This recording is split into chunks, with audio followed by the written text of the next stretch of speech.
Mire se vini në një episod të rritë e drejtë e imigracionit me avokatin Fabio Lo Scerbo. Sot flasim për një vendimshume të rëndësishme të Këshillit të Shtetit Italian, vendimin në 7/94 i vitit 2023. Rastika të bëgjë me një shtetëse kineze se cilës komisariati i policisë në Napoli i kishte refuzuar rinovimin e legjes së qendrimit për punë të pavarur, me arsyetimin se ajo kishte qëndruar jashtë Italisë për një kohë të gjatë, por gruaja shpjegoi se mungesa e saj nuk ishte e qëllimshme.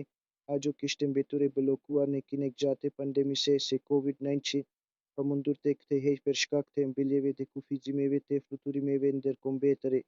Këshilli i Shtetit pranoi ankesën e saj, duke theksuar se mungesa nuk mund të konsiderohet faqëkureshte rezultati i forcës madhore. Gjithashtu, theksoi se kufizimet e udhëhetimit gjatë vitit 2020 ishin fakte të njohura botërisht, dhe se nuk mund të kërkohet prova për diçka që dihet nga të gjithë.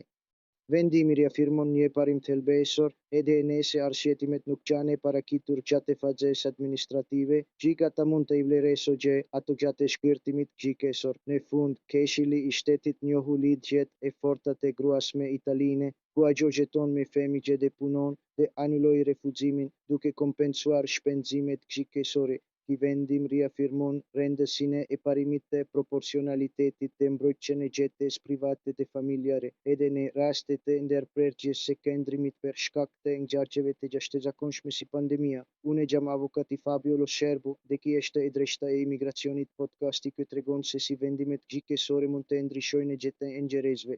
Mirupafshim në episodin e ardhshëm.